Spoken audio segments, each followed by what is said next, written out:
तब नारद जी ने प्रश्न किया कि गुरुदेव आपने ये तो बता दिया कि किस किस ने ये कथा सुनकर भगवत धाम को प्राप्त किया, लेकिन कृपा करके इसकी विधि भी बताइए।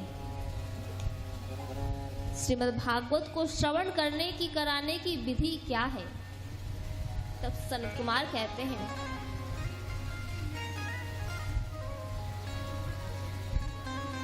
कि श्रीमद् भागवत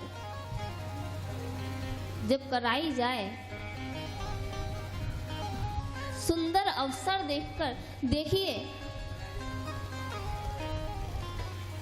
जिस दिन, जिस समय, जिस क्षण परमात्मा का नाम लेते हैं, वो पल, वो क्षण स्वयं में अलौकिक है, शुभ हो जाता है।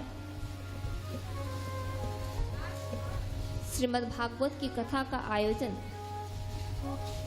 मुहूर्त निकलवाकर विधि विधान के साथ जब श्रीमद् भागवत की कथा हो, तो जैसे हमने यहाँ कलशों के माध्यम से देवी देवताओं की स्थापना की है, ये नियम श्रीमद् भागवत में है। जितने भी देवी देवता हैं वो सभी इन कलश के अंदर विराजमान होते हैं व्यक्ति का कल्याण करने के लिए।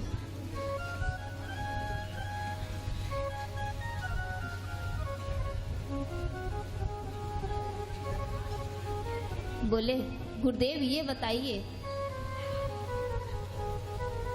कि श्रवण करने की विधि क्या है? तब सनत कुमार कहते हैं कि व्यक्ति को, देखिए थोड़ा ध्यान से सुनिए, सप्ताह श्रीमद् भागवत सप्ताह को श्रवण करने की विधि क्या है? शास्त्रों में लिखा है कि घृत पीकर, घृत यानी घी, घी पीकर के वक्ता श्रोता को भागवत की कथा सुननी और कहनी चाहिए।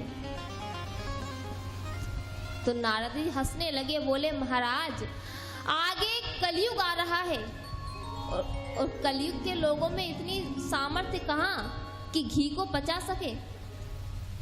आप कोई और उपाय बताइए।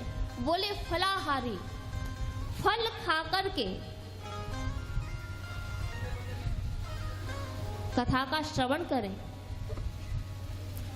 बोले महाराज ये भी थोड़ा असंभव सा प्रतीत होता है, क्योंकि कलयुग है। यदि व्यक्ति को एक समय ही भोजन ना मिले, भोजन में थोड़ी देरी हो जाए, तो उसका मन भजन में कम, भोजन में ज्यादा रहता है। भूखे पेट कैसे कथा सुनेगा? बैठेगा कथा में, लेकिन मन होगा घर की रसोई में कि शाम को जाके क्या खाऊंगा, क्या बनेगा। तो ऐसे तो मन कथा में लगेगा नहीं।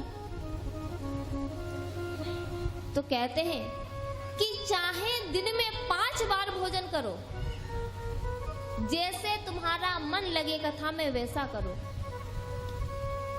फलाहार के इसीलिए कहा है, यदि व्यक्ति भोजन करके बैठेगा तो उसे निंद्रा, आलस्य आएगा और उसका मन कथा में नहीं लगेगा।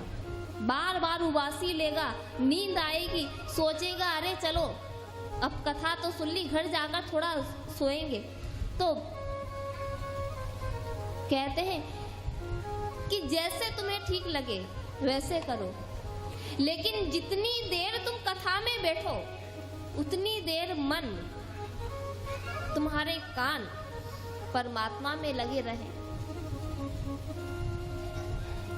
मन में कल्याण का भाव हो। श्रोता 3 प्रकार के होते हैं। पहले होते हैं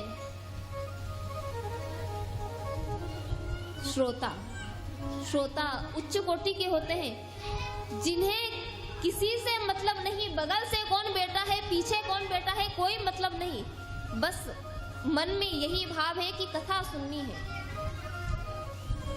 दूसरे होते हैं सरोता। सरोता जानते हो, जो सुपारी काटता है। अब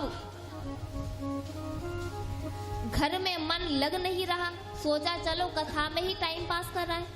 अब आकर के बैठेंगे, अरे व्यास जी तो बढ़िया है, कथा भी ठीक ठाक कह रहे हैं, पर अभी तक श्लोक तो बोला ही नहीं, अरे चुटकुला तो सुनाया ही नहीं, अरे भजन तो गाया ही नहीं, बस कमी खोजने में लगे रहेंगे।